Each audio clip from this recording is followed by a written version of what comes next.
ನಮಸ್ಕಾರ ಸ್ನೇಹಿತರೆ, ನಾ ಕಂಡ ಭಾರತ ಯೂಟ್ಯೂಬ್ ಚಾನಲ್ಗೆ ಸ್ವಾಗತ ಸುಸ್ವಾಗತ.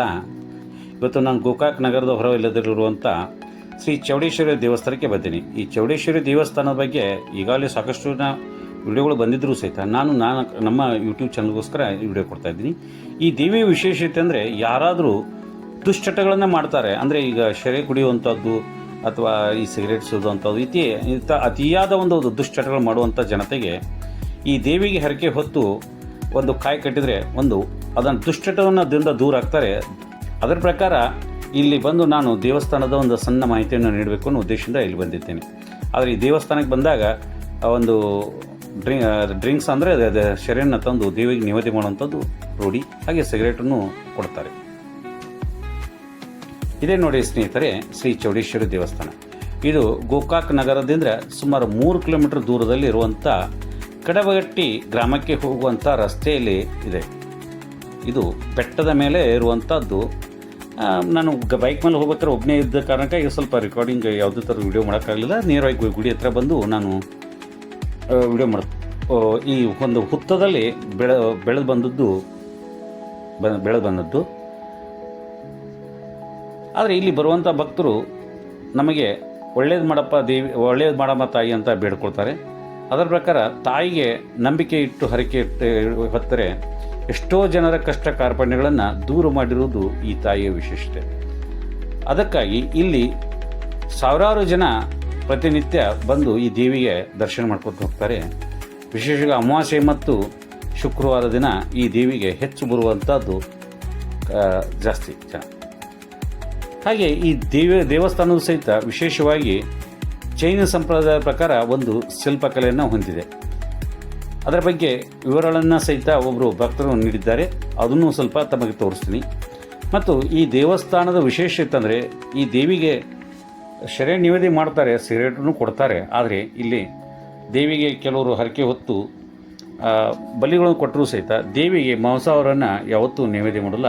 ಇಲ್ಲಿ ಇರುವಂಥ ಚೌಡೇಶ್ವರಿ ದೇವಿ ಸಪ್ರೇಟ್ ಏನಿದೆ, ಈ ದೇವಿ ಮಾತ್ರ ನಿವೇದನೆ ಮಾಡ್ತಾರೆ. ಅಲ್ಲಿ ಮುಖ್ಯವಾದ ದೇವಿಗೆ ಯಾರೂ ಯಾವುದು ನಿವೇದನೆ ಕೊಡೋದಿಲ್ಲ. ಮನಸ್ಸಿನಲ್ಲಿ ಒಳ್ಳೆಯ ಭಾವನೆ ಇಟ್ಟುಕೊಂಡು ದೇವಿಗೆ ಶರಣಾದರೆ ನಾವು ಏನು ಬೇಕಾದ್ರೂ ಗೆಲ್ಲಬಹುದು. ಎಷ್ಟೋ ಜನ ಮಕ್ಕಳಾಗದೇ ಇದ್ದವರು ಸಹಿತ ಮಕ್ಕಳ ಸಲುವಾಗಿ ಕಾಯಿ ಕಟ್ಟುವಂಥದ್ದು, ಮತ್ತು ಎಷ್ಟೋ ಜನ ನೌಕರಿಗೆ ತೊಂದರೆ ಪಡ್ತಾ ಇರೋದು, ಯಾರಾದರೂ ಶತ್ರು ಬಾಧೆ ಇರ್ಬೋದು, ಇಂಥದ್ರ ಬಗ್ಗೆ ಏನಾದರೂ ಸಮಸ್ಯೆಗಳಿದ್ದರೂ ಇಲ್ಲಿ ಬಂದು ದೇವಿಗೆ ಹರಕೆ ಹೊತ್ತು ಕಾಯಿ ಕಟ್ಟುವಂಥದ್ದು ನೋಡಿ. ಈಗ ದೇವಸ್ಥಾನದ ಹತ್ತಿರ ಬಂದಿದ್ದೀನಿ. ಈಗ ಈ ದೇವಸ್ಥಾನನ ಪೂಜೆ ಮಾಡಿಕೊಂಡು ಎಲ್ಲ ನೋಡ್ತಾ ಇರೋಂಥವ್ರು ಇಲ್ಲೇ ಇದ್ದಾರೆ. ಅವರೀಗ ಒಳಗೆ ಪೂಜೆ ಮಾಡ್ತಾರೆ. ಅವರೇ ನೋಡಿ, ಇವರು ದೇವಸ್ಥಾನದ ಪೂರ್ತಿಯಾಗಿ ಇವರೇ ಒಂದು ಜವಾಬ್ದಾರಿ ಹೊತ್ತು ದೇವಿಯನ್ನು ಸೇವೆ ಮಾಡ್ತಾ ಇರೋಂಥವ್ರು.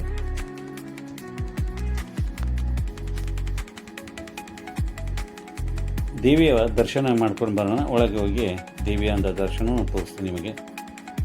ಇವ್ರನ್ನ ನಿಮ್ಗೆ ಅಕಸ್ಮಾತ್ ಯಾರಾದರೂ ದುಶ್ಚಟಗಳು ಮಾಡ್ತಾ ಇದ್ದರೆ ಇವ್ರನ್ನ ಬಂದು ಭೇಟಿಯಾದರೆ ಇವರು ಕೆಲವೊಂದು ನಿಯಮಗಳನ್ನು ಹೇಳ್ಕೊಡ್ತಾರೆ. ಆ ನಿಯಮಗಳ ಪ್ರಕಾರ ಪಾಲಿಸಿದರೆ ಯಾರಾದರೂ ದುಶ್ಚಟವನ್ನು ಮಾಡ್ತಿರೋವಂಥ ವ್ಯಕ್ತಿ ಆ ದುಶ್ಚಟವನ್ನು ಬಿಟ್ಟು ಒಳ್ಳೆಯವನಾಗ್ತಾನೆ ಒಂದು ನಂಬಿಕೆ.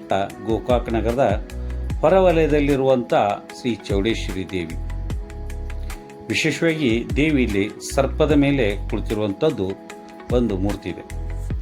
ಇದು ಸುತ್ತಮುತ್ತ ಸಾಕಷ್ಟು ದೇವಸ್ಥಾನಗಳು ನಾನು ಹೋಗಿದ್ರೂ ಸಹಿತ ಈ ಥರದ ಸರ್ಪದ ಮೇಲೆ ಕುಳಿತಿರುವಂಥ ದೇವಿಯನ್ನು ವಿಗ್ರಹ ನಾನು ಎಲ್ಲಿ ನೋಡಿಲ್ಲ.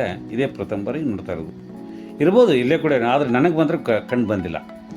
ಆದರೆ ನಮ್ಮ ಬೆಳಗಾವಿ ಜಿಲ್ಲೆಯಲ್ಲಿ ಸಾಕಷ್ಟು ಐತಿಹಾಸಿಕ ಪೌರಾಣಿಕ ಸ್ಥಳಗಳಿರ್ತವೆ ಮತ್ತು ವಿಶೇಷ ಪವಾಡ ಕ್ಷೇತ್ರಗಳು, ಪುಣ್ಯಕ್ಷೇತ್ರಗಳು ಸಾಕಷ್ಟು ಅಂಥ ಪುಣ್ಯಕ್ಷೇತ್ರಗಳಲ್ಲಿ ಇದು ಒಂದು ಗೋಕಾಕ್ ನಗರದ ಹೊರವಲಯದಲ್ಲಿರುವಂಥ ಕಡಬಟ್ಟಿ ಗ್ರಾಮಕ್ಕೆ ಹೋಗುವ ಮಾರ್ಗದಲ್ಲಿರುವಂಥ ಕಡಬಟ್ಟಿ ಗುಡ್ಡದಲ್ಲಿರುವಂಥ ಚೌಡೇಶ್ವರಿ ದೇವಿ. ಚೌಡೇಶ್ವರಿ ಬೆಟ್ಟ ಅಂತಂದ್ರೂ ಅಡ್ಡಿಲ್ಲ. ಈಗ ಬೆಟ್ಟದ ದೇವಸ್ಥಾನದ ಹೊರಗೆ ಬಂದು ಗುಡಿಯನ್ನೆಲ್ಲ ತೋರಿಸ್ತೀನಿ. ಇಲ್ಲಿ ಯಾರಾದರೂ ಹರಕೆ ಹೊತ್ತು ದೇವಿಗೆ ಕಾಯಿ ಕಟ್ಟುವಂಥದ್ದು ರೂಢಿ ಇರುತ್ತೆ. ಅದನ್ನು ಈ ರೀತಿ ಇಲ್ಲಿ ಕಾಯಿಗಳನ್ನು ಸೈದು ಕಟ್ಟಿದ್ದಾರೆ. ಹುತ್ತದ ಪಕ್ಕದಲ್ಲಿ ಬರುವಂಥ ಒಂದು ಬೇವಿನ ಮರ ಇದೆ. ಈ ಹುತ್ತದಲ್ಲೇ ದೇವಿ ಇದ್ದದ್ದು, ಅದನ್ನೇ ಮೂರ್ತಿ ಪ್ರತಿಷ್ಠಾಪನೆ ಮಾಡಿದ್ದಾರೆ. ಮೊದಲ ಮೂಲ ದೇವತೆ ಇಲ್ಲಿಂದರೆ ಬಂದಿತ್ತು. ಇದು ಹುತ್ತ. ನಾನು ಸಾಕಷ್ಟು ದೇವಸ್ಥಾನಗಳಿಗೆ ಹೋದಾಗ ಹುತ್ತದಿಂದ ದೇವಿ ಬಂದರು, ದೇವರು ಬಂದರು ಅನ್ನೋದನ್ನು ಸಾಕಷ್ಟು ಕಥೆಗಳನ್ನು ಹೇಳಿದ್ದೀನಿ. ಈ ದೇವಿ ಸಹಿತ ಹುತ್ತದಲ್ಲೇ ಮೂಡಿ ಬಂದಿರುವುದು ನೋಡಿ. ಭಕ್ತರು ತಮಗೆ ಇಷ್ಟಾರ್ಥಿಗಳನ್ನು ಪೂರೈಸುತ್ತಾಯಿ ಅಂತ ಹೇಳಿ ಸಾಕಷ್ಟು ಜನ ಹರಕೆ ಹೊತ್ತಂಥ ಭಕ್ತರು ಇಲ್ಲಿ ಕಾಯ್ಕಟ್ಟು ಮಕ್ಕಳ ಭಾಗಿಯಾಗಿದೆ ಅಂತ ಹೇಳ್ತಾರೆ ಪೂಜಾರಿಯವರು. ದೇವಿನ ಅರ್ಚನೆ ಮಾಡ್ತಾ ಕೊಂಡಿರುವಂಥ ಪೂಜಾರಿಯವರು. ಇದು ವಿಶೇಷವಾಗಿ ಜೈನ ಸಂಪ್ರದಾಯದ ಪ್ರಕಾರ ಒಂದು ದೇವಸ್ಥಾನದ ಮೂರ್ತಿಗಳನ್ನು ಇಟ್ಟಿದ್ದಾರೆ. ಅದು ವಿಶೇಷ ಅನಿಸುತ್ತೆ. ನಾನು ಇಷ್ಟು ಸಾರಿ ದೇವಸ್ಥಾನಕ್ಕೆ ಬಂದಿದ್ದೆ, ಆದರೆ ನನಗೂ ಗೊತ್ತಿರಲಿಲ್ಲ. ಇಲ್ಲಿ ದೇವಸ್ಥಾನದಕ್ಕೆ ಬಂದಂಥ ಭಕ್ತರು ಒಬ್ಬರು ಅದರ ಬಗ್ಗೆ ತಿಳಿಸ್ಕೊಟ್ಟು ಮತ್ತು ಇದ್ರ ಮೇಲೆ ಒಂದು ಒಳ್ಳೆಯ ಕೆತ್ತನೆಗಳು ಮಾಡಿದ್ದಾರೆ.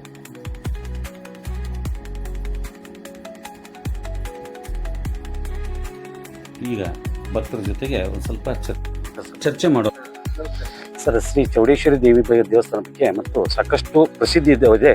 ಆದರೆ ನಮ್ಮ ಯೂಟ್ಯೂಬ್ ಚಾನಲ್ಸ್ಗೋಸ್ಕರ ನಾನು ಇವತ್ತು ಮತ್ತೆ ಮಾಡ್ತಾ ಇದ್ದೀನಿ. ಯಾಕೆ ದೇವಿ ಬಗ್ಗೆ ಒಂದು ಸ್ವಲ್ಪ ಮಾಹಿತಿ ಕೊಡಿ, ಮತ್ತು ಪವಾಡಗಳೇನು, ಮತ್ತು ಇಲ್ಲಿದ್ರೆ ಹೇಗೆ ಇದು ಇದನ್ನ ದೇವಸ್ಥಾನ ಪ್ರಾರಂಭ ಆಯಿತು ಒಂದು ಸ್ವಲ್ಪ ಒಂದು ಮಾಹಿತಿ ಕೊಡಿ. ನಾನು ಮೊದಲನೇ ಸಲ ಮಹಾದೇವ ನಾವಿಲ್ಲಿ ಗೋಕಾಕ್ದಾಗ ಇಲ್ಲೇ ಬರಾಕತ್ತೀನಿ. ಇಲ್ಲಂದ್ರೆ 18 ವರ್ಷ ಆಯ್ತು ಇಲ್ಲಿ ಬರಾಕತ್ತೀನಿ. ಸೊ ಇಲ್ಲಿ ಪವಾಡಗಳ ಬಗ್ಗೆ ಹೇಳ್ಬೇಕಂದ್ರೆ ಇಲ್ಲಿ ಲೋಕಲ್ ಅಷ್ಟೇ ಜನ ಬರಂಗಿಲ್ಲ. ಸುತ್ತಮುತ್ತಲಿಂದ ಗೋವಾದಿಂದ ಬರ್ತಾರ, ಮುರುಡೇಶ್ವರ, ಆಮೇಲೆ ಸೊಲ್ಲಾಪುರದಿಂದ ಬರ್ತಾರ, ಒಟ್ಟು ಎಲ್ಲ ಕಡೆ ನಮ್ಮ ಬೆಂಗಳೂರಿಂದ ಬರ್ತಾರ, ಮೈಸೂರಲ್ಲಿ ಎಲ್ಲ ಕಡೆಯಿಂದ ಭಕ್ತರು ಬರ್ತಾರೆ. ಇಲ್ಲಿ ಭಕ್ತರು ಬರೋದು ಏನಂತಂದ್ರೆ ಈ ದೇವಿ ಶಕ್ತಿ ಹೆಂಗೈತಪ್ಪ ಅಂತಂದ್ರೆ ಒಂದೇ ತರ ಇಲ್ಲ ರೀ. ಯಾರೋ ಅವ್ರದ್ದು ಆಸ್ತಿ ಸಲುವಾಗಿ ಆಗಿರ್ಬೋದು, ಏನು ಮಕ್ಕಳ ಸಲುವಾಗಿ, ಮದುವೆ ಸಲುವಾಗಿ, ಆರೋಗ್ಯದ ಸಮಸ್ಯೆ ಇರ್ತಂದ್ರೆ ಎಲ್ಲಾ ರೀತಿಯಿಂದ ಬಂದು ತಾಯಿಗೆ ಬಂದು ಬೇಡ್ಕೊಂಡು ಅವರ ಹರಕೆ ಕೈ ಕಟ್ಟಿ ಹೋಗ್ತಾರೆ. ಹರಕೆ ಕಟ್ಟಿ ಹೋದ ನಂತರ ಅವ್ರವ್ರ ಭಕ್ತಿಗನುಸಾರವಾಗಿ ಅವ್ರ 5 ವಾರ ಬರ್ಬೋದು, 5 ತಿಂಗಳು ಬರ್ಬೋದು, ಅವರು ಭಕ್ತಿ ಸಲ ಅವ್ರಿಗೆ ಆಗಿದೆ ಇಷ್ಟಾರ್ಥ ಈಡೇರಿಸ್ತಾರೆ. ಮತ್ತೆ ಇದನ್ನ ಏನು ವಿಶೇಷಪ್ಪ ಅಂತಂದ್ರೆ ಬೇಡ್ಕೊಂಡು ಅಂತಂದ್ರೆ ಈಗ ತಾಯಿಗೆ ಯಾವುದೇ ಗುಡಿಗೆ ಹೋದ್ರೆ ಗರ್ಭಗುಡಿ ಸರ್ಕದ ಮೇಲೆ ಕೂತಿದ್ದು ದೇವಿ ಗರ್ಭಗುಡಿ ಯಾವುದೇ ನೋಡಿಲ್ಲ ಇಲ್ಲ. ಬಟ್ ಇದು ವಿಶೇಷ ಐತಪ್ಪ ಅಂತಂದ್ರೆ ಇಲ್ಲಿ ಸರ್ಕ ಗದಿಗೆ ಮೇಲೆ ಕುಂತಾಳ ಚೌಡೇಶ್ವರಿ ದೇವಿ. ಇದು ಗೋಕಾಕ್ ತಾಲೂಕು ಕಡಗಟ್ಟಿ ಗುಡ್ಡದಾಗ ಸರಿ. ಇದಕ್ಕೂ ಆದ್ರೆ ನೀವು ಎಲ್ಲಾ ದೇವಸ್ಥಾನಗಳು ನೋಡ್ಬೇಕು. ಈ ದೇವಸ್ಥಾನದ ಚೆಕ್ ಮಾಡ್ರಿ, ಎಲ್ಲ ಜೈನ್ ಹೌದು ಇಲ್ಲಿ ನೋಡ್ಬೇಕ್ರಿ. ಗುಡಿ ಮೇಲೆ ಎಲ್ಲ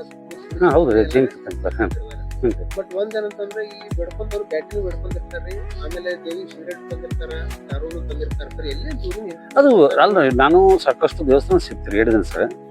ನಾನು ನೋಡಿದ ಪ್ರಕಾರ ಎಲ್ಲಿ ವಿಶೇಷವಾಗಿ ದೇವಸ್ಥಾನ ಸುತ್ತಮುತ್ತಲಾಗಲಿ ದೇವರಿಗಾಗಲಿ ಹೋಗ್ಬೇಕಾದ್ರೆ ನಾವೇ ಭಕ್ತರಾಗೆ ನಾವು ಎಷ್ಟು ಸಲ ಹೋಗ್ಬೇಕಾರೆ ಅಪ್ಪಿತಪ್ಪಿ ಸಣ್ಣ ಚಟಗಳು ಅಂದ್ರೆ ಏನೋ ಯಾರೋ ಸಿಗರೇಟ್ ಇರ್ಬೋದು ಅಥವಾ ಸಿಗರೇಟ್ ಕುಡಿದಾರೆ, ನೀವು ದೇವಸ್ಥಾನಕ್ಕೆ ಹೋಗ್ಬಾರ್ದು, ಮಡಿಯಾಗಿ ಹೋಗ್ಬೇಕಾದ್ರೆ ಈ ದೇವಿದ ವಿಶೇಷವಾಗಿ ಏನಿರ್ತದೆ ಸಿಗರೇಟ್ ಎಷ್ಟೋ ಜನ ಬಿಟ್ಟಾರೆ ಇಲ್ಲಿ ಬಂದು ಬೆಡ್ಕೊಂಡು. ಬಟ್ ಇದು ದೇವಿಗೆ ಹೆಂಗ ನಡೀತದ ಮೊದಲಿಂದ ಅಂತಂದ್ರೆ ಯಾರೇನೋ ಅವ್ರ ಭಕ್ತಿಯಿಂದ ಏನ್ ಬೆಡ್ಕೊಂಡು ಹೋಗಿರ್ತಾರಲ್ರಿ, ಅದ ಒಂದು ಶಕ್ತಿ ಹಾಕಿದ್ದಾರೆ. ಅವ್ರ ದುಷ್ಟ ಶಕ್ತಿಗಳನ್ನ ದೂರ ಮಾಡಕ್ ಅವ್ರದ್ದು ಎಲ್ಲಾ ಕರ್ಕೊಂಡ್ಬರ್ತಾರೆ. ಅಂದ್ರೆ ಅವ್ರ ದುಷ್ಟ ಚಟಗಳನ್ನ ದೇವಿನ ತಗೊಂಡ್ಬಿಡ್ತಾರೆ. ಆಮೇಲೆ ಇಲ್ಲೇನು ಪಾರ್ಟಿ ಅವ್ರದ್ದು ಇಷ್ಟ ಅಂತ ಇರಂಗಿಲ್ಲ, ಅವ್ರವ್ರ ಭಕ್ತಿ ಸರ್ ಏನು ದೊಡ್ಡ ಅವ್ರ ಭಕ್ತಿ ಅವ್ರ ಕೆಪಾಸಿಟಿ ಸಲುವಾಗಿ ಅವ್ರು ತಂದಿರ್ತಾರೆ. ಅಲ್ಲಿ ಓಪನ್ ಮಾಡಂಗಿಲ್ಲ, ತಂದು ಏನ್ ಪ್ಯಾಕ್ ಆಗಿರುತ್ತೆ ಹಂಗೆ ಒಳಗ್ ಕೊಡ್ಬೇಕ್ರಿ. ಅವ್ರ ಮುಂದೆ ಕಟ್ ಮಾಡಿನೇ ಕೊಡ್ತಾರೆ. ಒಂದ್ ವಿಷಯ ಸರ್, ಅಂದ್ರೆ ನನ್ನ ಒಂದು ಕೆಲವರು ದೇವಸ್ಥಾನಕ್ಕೆ ಹೋಗುದು ನಮ್ಮ ಮಕ್ಕಳು ಅಥವಾ ಯಾರೋ ಮನೆಯಾಗ ನಾವು ಸಿರೆ ಕುಡಿದ್ ಬಿಡ್ಲಿ, ಸಿಗರೇಟ್ ಸುಡ್ ಬಿಡ್ಲಿ ಅಂತ ಹರಕೆ ಹೊರ್ತಾರೆ ಕೆಲವ್ರೆ. ಆದ್ರೆ ಇಲ್ಲಿ ದೇವಿಗೆ ಅರ್ಪಣೆ ಮಾಡಿಬಿಟ್ರೆ ಅವ್ರು ಬಿಡ್ತಾರ ಅಂದ್ರೆ ಅರ್ಥ. ಇಲ್ಲಿ ಬಂದು ಅಕ್ಕಿ ಬೆಡ್ಕೊಂಡು ಅಕ್ಕಿಗೆ ಮಾಡಿ ಅವ್ರು ನೈವೇದ್ಯನ ಅಕ್ಕಿ ಅದನ್ನ ಕೊಟ್ಟು ತಂದು ಅವ್ರು ಏನ್ ಬೆಡ್ಕೊಂಡು ಕಷ್ಟ ಮಾಡ್ಬಿಟ್ಟಂದ್ರೆ ಎಷ್ಟೋ ಜನ ಬಿಟ್ಟಿದ್ದಾರೆ. ಇದಕ್ಕೆ ಹೌದಾ ಸಾಕಷ್ಟು ಸಾಕಷ್ಟು ಉದಾಹರಣೆಗಳು ಬರ್ಬೇಕ್ರಿ. ಬಂದಲ್ಲಿ ಅದರಂದ್ರೆ ಅವ್ರ ಕಡೆ ಬಂದು ಪೂಜಾರ ಕಡೆ ಬಂದು ಭೇಟಿಯಾಗಿ ಅವ್ರು ಹೇಳ್ತಾರೆ ಅವ್ರಿಗೆಲ್ಲ ಏನ್ ಮಾಡ್ಬೇಕು ಏನಿಲ್ಲ ಅಂತ ಹೇಳಿ. ಅವ್ರು ಬಂದು ಆಶೀರ್ವಾದ ಮಾಡ್ತಾರ, ಅವ್ರಿಗೊಂದು ಕೆಲವು ಪಾಲನೆಗಳು ಹೇಳ್ಬಿಡ್ತಾರ ಅವ್ರು. ಮತ್ತ ಅದನ್ನ ಏನ್ ಅದ್ರ ವಿರುದ್ಧವಾಗಿ ಏನಾರು ಮಾಡಿದ್ರ ಅಂತ ಮತ್ತೆ ಸತ್ಯ ಸಾಕ್ತಾರೆ. ವಿರುದ್ಧವಾಗಿ ಅಂದ್ರೆ ವಿಶೇಷವಾಗಿ ಈಗ ಅವ್ರು ಕೆಲವೊಂದು ಹೇಳ್ತಾರೆ, ಅವ್ರು ಇದನ್ನ ಮಾಡ್ತಾರೆ ನೇಮಗಳು ಅವ್ರು ಹೇಳ್ತಾರೆ. ನಮಗ್ ಗೊತ್ತಿರಂಗಿಲ್ಲ, ನಾವು ಭಕ್ತರಲ್ಲ, ನಮಗ್ ಗೊತ್ತಿರಂಗಿಲ್ಲ. ಅವ್ರು ಸತ್ಯಪನ್ನ ಗೊತ್ತಿರ್ತಾರೆ, ಪೂಜಾರಿ ಗೊತ್ತಿರ್ತಾರೆ. ಅವ್ರು ಹೇಳ್ತಾರೆ ನಿಮ್ಗೆ ನಾ ಹಿಂಗ ಡ್ರಿಂಕ್ಸ್ ಹಿಂಗ ಐತಿ ನಾ ಬಿಡ್ಬೇಕಂತ ಮಾಡಿ ಅಂತ ಅವ್ರ ಕೆಲವೊಂದು ಪಾಲ್ಯಗಳು ಅವ್ರು ಗೊತ್ತಿರ್ತಾರೆ ಹೇಳ್ತಾರೆ. ಅದ್ರ ವಿರುದ್ಧ ಹೋದ್ರೆ ಸತ್ಯನ ಸಾಕ್ತಾರೆ. ಅವ್ರು ಹೇಳ್ದಂಗ್ ಮಾಡಿದ್ರೆ 100% ಎಷ್ಟೋ ಜನ ಬಿಡ್ತಾರೆ. ಬಿಟ್ಟು ಮತ್ತೆ ಏನು 0 ಬಂದ್ರೆ ಎಷ್ಟು ಗಾಡಿಗಳು ತಗೊಂಡು ಆಸ್ತಿಗಳು ತಗೊಂಡು ದೊಡ್ಡವರು. ಇದು ಬಹುಶಃ ಇದೊಂದು 10-12 ವರ್ಷದ ಹಿಂದ್ಗಡೆ ಇದು ಬೆಂಗಳೂರು ಬಹುಶಃ ಒಂದು ನ್ಯೂಸ್ ಚಾನಲ್ದಾಗ ಹಾಕಿದ ನಂತರ ಹೆಚ್ಚು ಪ್ರಸಿದ್ಧಿ ಆಯ್ತು ಅನ್ನೋದು ಮಂದಿಗೆ ಹೇಳ್ತಾರೆ. ಇದು ನ್ಯೂಸ್ ಚಾನಲ್ಕಿಂತ 30 ವರ್ಷಕ್ಕೆ ಭಾಳ ಆಯ್ತು. ಒಬ್ಬರಿಗೆ ಜಾಸ್ತಿ ಅಂದ್ರೆ ಆಮೇಲೆ ಇಲ್ಲಿ ಜಾತ್ರೆ ಆಗೋದು ಗಣೇಶ ಚತುರ್ಥಿ ಆದ್ರೆ ಜೋಪಾನ ಅಂದ್ರೆ ಇಲ್ಲಿ ಏನು ಬ್ಯಾಟಿ ಅದು ಮಾಡ್ತಾರಲ್ರಿ, ಬ್ಯಾಟಿ ನೈವೇದ್ಯ ಹೋಗ್ಲೆಲ್ಲ ಹೆಜ್ಜೆ ಹೋಗ್ತದೆ. ಬಟ್ ಏನ್ ಬ್ಯಾಟ್ ಇರುತ್ತೆ ಅಲ್ಲಿ ದೇವ್ರ ಇರುತ್ತೆ ಅಲ್ಲಿ ನಮಸ್ಕಾರ ಮಾಡಕ್ಕೆ. ಅಲ್ಲಿ ಅದು ಜಗದಲ್ಲಿ ಅದು ಚಳಿ ಅದು ಪದಗಟ್ಟಿನ ಆ ಕಡೆಯಿಂದನೇ ಎಲ್ಲ ಆ ಕಡೆ ಪದಗಟ್ಟೆ ಆಚೆ ಅಷ್ಟೇ ಬ್ಯಾಟಿಟಿ ಮಾಡ್ತಾರೆ. ಹೌದನ್ರಿ. ಮತ್ತೆ ದೇವಸ್ಥಾನದ ವಾಸ್ತುಶಿಲ್ಪ ಅದು ವಿಶೇಷ ಅನಿಸ್ತದೆ ನನಗೆ. ಯಾಕಂದ್ರೆ ಇತ್ತೀಚೆಗೆ ನಿರ್ಮಾಣ ಆದ ದೇವಸ್ಥಾನ ಇದೆ. ಮೊದಲು ಕೆಳಗಡೆ ಹುತ್ತದಾಗಿತ್ತು ಅಷ್ಟೇ. ಆಮೇಲೆ ಅವರು ಪೂಜಾರಿ ಅವರು ಮತ್ತೆ ಇದು ಮಾಡ್ಕೊಂಡು ಆಮೇಲೆ ಪರ್ಮಿಷನ್ ಹೌದನ್ರಿ. ಸರಿ, ನಮ್ಮ ನಾಲ್ಕಂಡ ಭಾರತ ಯೂಟ್ಯೂಬ್ ಚಾನಲ್ಗೋಸ್ಕರ ನೀವು ಒಂದಷ್ಟು ವಿಷಯಗಳನ್ನು ತಿಳಿಸಿದ್ರೆ ನಮಗೆ ಮನಸ್ಸು. ಸ್ನೇಹಿತರೆ, ಎಲ್ಲರಿಗೂ ನಾನು ನೀಡಿದಂಥ ಶ್ರೀ ಚೌಡೇಶ್ವರಿ ದೇವಿಯ ಒಂದು ಪವಾಡಗಳು ಮತ್ತು ದೇವಸ್ಥಾನದ ಬಗ್ಗೆ ಒಂದಷ್ಟು ವಿವರಗಳನ್ನು ನೀಡಿದ್ದೀನಿ. ಇದೆಲ್ಲ ನಿಮಗೆ ಇಷ್ಟ ಆಗಿದ್ರೆ ನಾಲ್ಕಂಡ ಭಾರತ ಯೂಟ್ಯೂಬ್ ಚಾನಲ್ ಸಬ್ಸ್ಕ್ರೈಬ್ ಮಾಡ್ಕೊಳ್ಳಿ. ನಿಮ್ಮ ಸ್ನೇಹಿತರು ವಿಡಿಯೋನ ಶೇರ್ ಮಾಡೋದನ್ನ ಮೇರಿ ವಿಡಿಯೋ ಅಂತ ವಿನಿಸ್ಕೊಡ್ತೀನಿ. ಧನ್ಯವಾದಗಳು.